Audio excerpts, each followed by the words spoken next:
자, 대표적인 3D, 3D 문제인식으로 이야기하면 3D 업종, 즉 험한 업종이 영국에서는 교사, 간호사, 국회의원이라고 합니다. 교사, 간호사는 이해가 가요.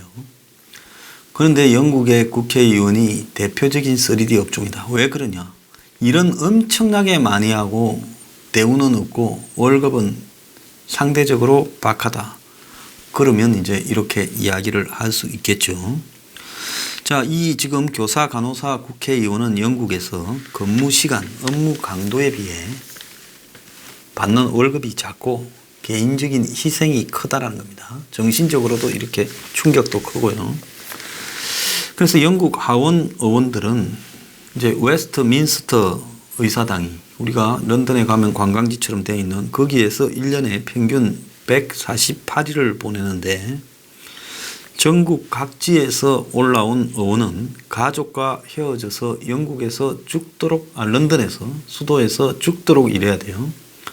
자, 알지만은 세계에서 물가나 집값이 제일 비싼 동네가 런던입니다. 아마 한국의 한 2배 이상 될 거라고 보고 있습니다. 주말에는 또 지역구 가야 돼요. 영국의 의원이라고 하면 선출로 되는 하원 의원을 이야기하죠. 상원 의원은 원로원 같은 거니까 따로 이야기할 필요가 없습니다. 그래서 자, 런던에 일하던 의원들이 주말 되면 또 지역구로 가가지고 주민을 만납니다. 그리고 이 아예 공식적인 의원의 의무 중에 서저리라고 하는 선거 구민 면담 시간이 있다고 합니다. 그래서 수십 표 차로 당락이 갈리기 때문에 영국의 하원 의원은 한 2, 3만 표 정도 얻으면 당선되기 때문에 한 표 한 표가 굉장히 아쉽다고 합니다.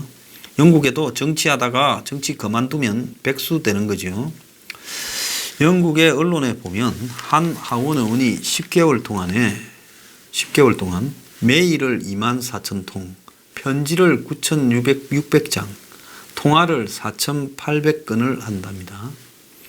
총 38,400건의 메일, 통화, 편지를 통한 답변을 했어야 됐다는 겁니다. 그러니까 10개월 동안에 자기가 얻은 표에 한 2배 정도의 답변을 해야 된다는 거죠.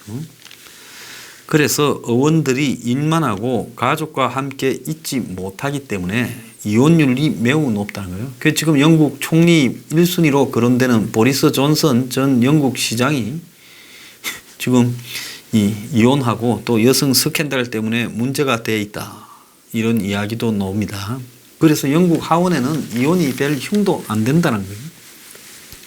2005년 총선에 당선된 초선 의원, 기혼자 초선 의원 중에 40%가 5년 뒤에 재선 때 이혼을 했더라는 겁니다.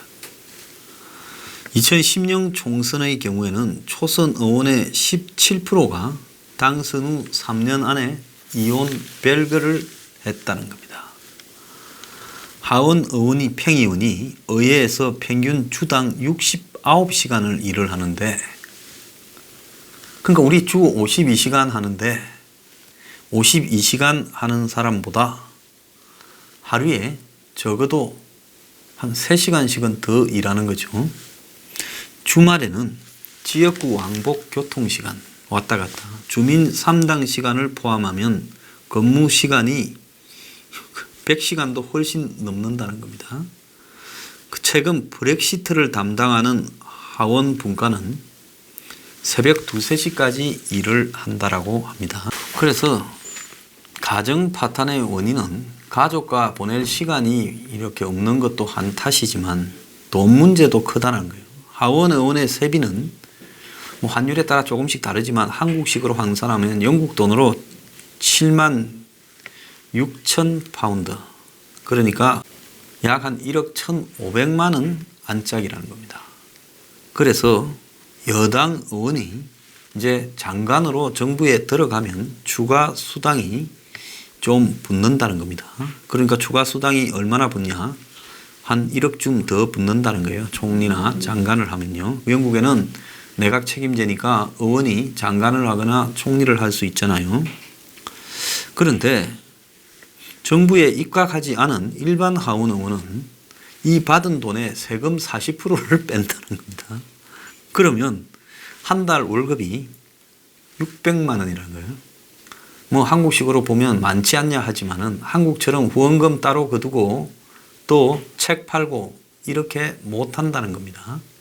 그러면 물가가 비싼 영국에서 살인적이지요. 영국의 방구애가 살고 그리고 또 가족 생활비 중산층 4인 가족 생계 유지비가 안 되는 수준이라는 겁니다. 자, 1년에 학비가 15,000파운드인 사립학교나 3만 파운드인 명문 기숙 사립학교, 저 흔히 이턴 스쿨 같은 거 우리가 영국의 이 명문 학교에 애들 보낼 형편이 안 되는 거예요. 그리고 마누라가 돈을 벌어다 주거나 귀족이거나 해서 물려받은 재산이 많지 않으면 보낼 시간도 없고 같이 월급도 없는데 누가 이걸 참겠는가 하는 겁니다. 그럼 영국의 다른 대우들은 어떠냐 이런 걸 보면 월급 외에는 경비 지원이 없어서요. 무슨 뭐 차고 기사고 일체 없다는 겁니다. 그래서 영국에는 기사가 딸린 승용차를 타고 다니는 의원은 없다는 겁니다. 예. 지금 총리로 유력한 이 보리스 존슨도 자전거 타고 지금 다닌다는 겁니다. 모두 대중교통수단을 이용하고 기사하고 관용차를 공급받는 사람은 하원 의원 중에 장관으로 들어간 사람인데 이 사람들도 출퇴근은 대중교통으로 가야 된다는 겁니다.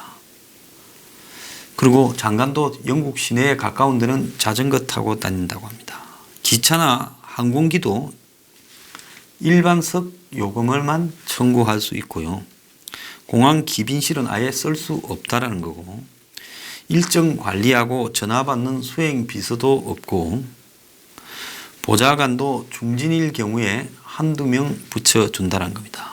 많은 의원이 단독으로 쓸 수 있는 보좌관은 하나도 없다는 거예요. 초선 의원들은 중진 의원 보좌관 하면서 일을 배운다는 겁니다. 일 배우려고 중진 의원 따까리를 자처한다는 거예요.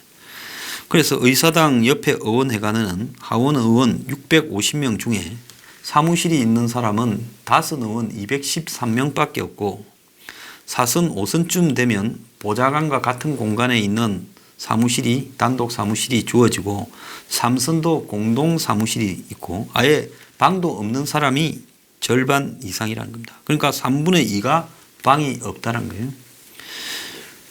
영국 하원 의사당 중앙홀에는 의원 개인 지정 좌석이 없다는 거예요. 한국 한번 보세요. 전부 자기 좌석에 저렇게 널찍한 책상 뒤에 앉아서 그러잖아요. 근데 영국은 보면 좁은데 긴 교회 같은 의자 있고 거기에 다닥다닥 붙어 앉아 있는데 문제는 기차역 대합실 같은 긴 초록색 가죽 의자가 있는데 칸막이가 없는 그나마 437명만 앉을 수 있기 때문에 이 하원 의원 전원이 참석해야 될 중요한 날에는 213명은 의자 사이나 뒤에 서가지고 있다. 그래서 영국의 의회를 무슨 뭐 다키스트 아워라든지 어메이징 그레이스 같은 영국 의회 이 영화를 보면 좁은데 그냥 돗대기 시장처럼 앉아 있고 서서 막 그래서 어떻게 의회에 저렇게 서서 청중이 있나 저도 처음에 그렇게 생각했는데 그 사람도 다 의원이에요. 자, 그리고 하원 의원은 지역구 지방자치단체 의원 선출에 한국처럼 공천 주는 것은 생각도 할 수 없고 지역 민원을 해결하려면 시의원한테 도움을 받아야 되기 때문에 시의원이 갑이고 의원이 을이라는 거예요. 영국은 국민이 6,700만 명인데 하원 의원이 650만 명이라는 거예요. VIP도 아니고 특전도 없고 아주 죽을 고생을 하고 동네 주민이 전화하면 누구든지 만나서 대화해 줘야 되는 그야말로 진짜 이런 3D 업종이 없다라는 겁니다. 그런데 이렇게 의원들한테 세비를 안 적게 주고 또 각종 대우를 안 해주는 것은 영국에는 정서가 과거부터 왕이나 권력자를 견제하는 정서가 있기 때문에 권력자가 돈 때문에 권력을 가지려 해서는 안 된다 해서 그렇다는 거예요. 역사적으로 13세기 마그나 카르타 대헌장 때부터 1952년까지 700년 동안 무보수였다는 거예요. 그래서 처칠이 다키스트 아워 영화에 연설할 때가 그게 41년 아닙니까? 그때는 거기 앉아있는 의원들은 다 무보수였다는 거예요. 그래서 상원은 귀족이나 성직자들이 하고 하원은 중산층이 하는데 이런 자신의 계급적, 직업적 이익을 대변하기 위해 정치하는 것이지 생계 유지를 위해 정치하는 게 아니다라고 국민들이 생각한다는 겁니다. 그런데 이것뿐만 아니라 아까 앞에서도 이야기했지만 하원 의원의 보조 직원은 지역구의 서너 명, 이제 의회의 한 명인데 이것도 이제 아까 앞에서 이야기한 것처럼 같이 쓰는 게 아니라 겸용해서 쓰고 지역구도 마치 자기 개인의 어떤 전담이 아니다라는 겁니다. 자, 그래서 지역구하고 런던을 가는 기차비만 일반석, 우편요금, 런던에서 숙소비에 가이드라인이 있어서 아주 낮은 숙소 수준의 가이드라인의 숙소 비용만 주는, 그러니까 여간비만 주는 거죠.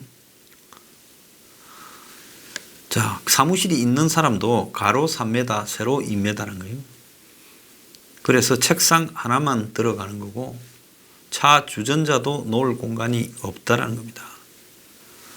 그래서 하원 의원 가운데 경비를 부당 청구한 사건이 한 9년 전에 있었는데요. 대부분이 몇십만 원, 몇백만 원을 부당 청구했다고 문제가 돼가 영국 국민들이 도덕성이 땅에 떨어졌다 했습니다. 그런데 오늘날 한국의 의원들은 뭡니까? 이 후원회 해서 자기 밥 먹고 쓰고 다니는 거 후원회 비용으로 쓰고 책 팔아서 그냥 쓰고 청와대 비서실장하는 사람은 카드 단말기 놓고 책 팔지 않았습니까? 자, 그래서 영국의 지금 의원들이 한국에 비해서 지금 엄청나게 개고생하면서 일은 많이 한다는 겁니다. 자, 불쌍한 거죠. 자, 우리나라 보좌진 인턴 포함 9명. 이 보좌진의 월급만 해도 4억이 넘고 의원들 세비 1억 4천만 원쯤 되고 각종 수당 있고 사무실이 45평이고 차량 지원비로 기름값만 150만 원을 주고 그래서 의원 1인당 기본 경비만 7억 7천만 원을 주고 연 2회 해외 시찰 가고 재외 공간에 가면 영접해주고 비행기는 비즈니스석 무료고 KTX도 무료죠. 퇴임 후에는 일부는 연금도 주고 자, 그래서 독일과 비교해서도 물가 수준 감안하면 세비가 2배라는 겁니다. 자, 한국은 왜 영국처럼 안 되는 걸까? 그건 의원들 탓이 아니라 일반적인 한국의 권위 수준이나 부패 수준이 그 정도 돼 있기 때문에 영국처럼 되지 않는다고 이야기하는 겁니다. 이렇게 뛰어난 한국의 이런 특전에 비해 5월 달에 지난달에 취업자가 25만 9천 명이 늘었다고 정부가 취업자 폭이 20만 명이 늘었다. 좀 홍보하게 생겼어요. 자, 이 중에서 얼마가 가짜로 만든 취업자겠습니까? 그런데 하나 웃기는 거는 취업자가 이렇게 늘었는데 문제는 보면 사회복지 서비스업에서 12만 4천 명, 숙박 음식점에서 6만 명, 그리고 예술 스포츠 여가 관련 서비스업에서 4만 7천 명 이렇습니다. 그런데 진짜 중요한 취업자인 안정적 취업자인 제조업에서는 7만 3천 명이 줄었고 금융보험업에서는 4만 6천 명이 줄었고 공공행정, 국방, 사회보장행정에서는 4만 명이 줄었다는 거예요. 자, 그런데 그래서 고용률이 0.2% 올랐다고 자랑하는데 가만히 보면 정부 돈 풀어서 취업자가 늘었고 실업자는 114만 5천 명으로 1년 전보다 2만 4천 명이 증가해서 5월 기준으로 역대 최고를 기록했다고 합니다. 자, 그러면 취업자가 늘면 실업자가 줄어야 될 건데 실업자도 늘고 취업자도 는다는 것은 뭘 의미하겠습니까? 이거는 가짜 취업자를 정부가 만들어서 한마디로 통계를 왜곡하게 만드는 부분이다. 그래서 정부는 긍정적인 부정적인 부분이 혼재하는데 산업 측면에서 제조업 감소세가 계속 지속되고 있는 것은 부정 신호라고 이렇게 말을 하고 있습니다. 지금 경제 상황이 한국은행의 이주열 총재도 굉장히 좋지 않다. 그래서 한국도 지금 미국처럼 금리를 내리겠다 말하고 있습니다. 자, 지금 많은 전문가들이 한국에 금융위기가 올 거라 했는데 약간 유예되는 부분이 미국이 예상했던 것처럼 자주 금리를 인상시키지 않고 있다는 겁니다. 자, 미국도 자기 경기를 완전히 오판했지요. 세계 최고의 이 정보국가 미국에서도 자기 나라의 금리를 올리다가 이제는 중단했고 이제 금리를 내린다라는 이야기를 하고 있는데 한국은행도 지금 금리 내린다라는 이야기를 지금 하기 시작했습니다. 자, 그래서 금리를 올리고 내리는 것은 통화정책이라고 하는데 이건 신중해야 되는데 한국은행 총재가 상황 변화에 대한 적절한 대응을 하겠다라고 말을 한 것은 경기 회복이 더뎌지고 상황이 나빠지니까 금리 인하 카드를 쓰겠다라고 말을 한 걸로 보이고요. 저는 조만간에 100% 할 거라고 봅니다. 왜? 총선을 앞두고 한국은행 총재를 모가지 안 자르고 놔두는 것은 금리를 내려서 가계부채가 터지는 것을 유예시켜라. 금리를 내려야 가계부채가 터지는 것이 유예되지 않겠습니까? 그러니까 지금 할 수 있는 수단을 다 써서 금융위기 발발을 늦추라고 하기 때문에 정부가 금리를 낮추고 돈을 풀어서 지금 불확실성을 좀 줄인다라는 표현하에 정치적 장난을 치겠다라는 겁니다. 이게 연준도 예상보다 빨리 금리를 인하할 거라는 이야기가 지금 나오고 있어요. 자, 그래서 홍남기 부총리도 금리를 인하해야 된다 말을 해서 총선 앞두고 이 정권이 폭탄 터지는 것을 막기 위해서 이제 금리를 내린다는 겁니다. 자, 이 정권 들어서 세금을 무자비하게 뜯어냈죠. 그래서 예상보다 세금이 막 십몇 조씩 막 이런 식으로 더 거쳤습니다. 그래서 그러면 박근혜 정권은 세금 거둔다고 담배값 올렸는데 이 정권의 세금 거두는 실력 정도를 갖고 있었으면 담배값은 뭐하려 올렸을까? 이런 의문이 들었습니다. 그런데 정부가 워낙 뜯어서 돈을 막 풀어 제끼니까 지금 올해 들어 1월 달부터 4월 달까지의 재정 적자가 역대 최대치를 기록했다는 겁니다. 1월, 4월 통합 재정 수지에 그리고 관리 재정 수지가 각각 25조 9천억, 38조 8천억의 적자를 기록했어요. 이게 재정 수지 적자 흑자를 따지기 시작한 2011년 이후에 가장 큰 규모라고 합니다. 통합 재정 수지는 정부의 모든 수입과 지출을 이렇게 수입해서 지출을 뺀 거고 관리 재정 수지는 통합 재정 수지에서 국민연금이나 사회보장성 기금 수지를 빼서 거품을 빼서 실질적으로 재정 상태가 어떻는가 봐주는 겁니다. 그래서 실제로는 38조 8천억의 적자가 1월 달부터 4월 달 사이에 나타났다는 겁니다. 정부는 경기 부양을 위해 올해 예산을 상반기에 61%를 푼다는 거예요. 그래서 돈을 일찍 풀다 보니까 1월, 4월 재정 수지가 악화가 되는데요. 자, 중요한 것은 뭔가 하면 한 나라가 지금 통합 재정 수지가 적자를 기록한다는 것은 이거는 흔한 일이 아닌 거죠. 자, 세금 등 나라 전체의 총수입에서 공무원 인건비 등 총지출을 뺀 통합재정 수지가 적자라는 것은 나라가 특정 기간에 벌어들인 것보다 쓴 게 더 많다는 거고, 가정으로 말하면 가계부에 적자가 생기기 시작했다는 겁니다. 그래서 연간 재정 수지가 지금 나올 때까지 시간이 남아 있지만은 1월부터 4월까지 25조 9천억, 그리고 관리 재정 수지가 38조 8천억 적자가 났다는 것은 해도 너무 심각하다는 겁니다. 근데 이렇게 통합재정 수지가 악화된 것은 총 지출이 너무 늘었다는 거예요. 이 기간에 수입은 170조 8천억으로 작년보다 9천억 겨우 늘었어요. 이제 세금이 더 그다질 데가 없다라는 거죠. 수입 중에 제일 큰 게 세금 아니겠어요?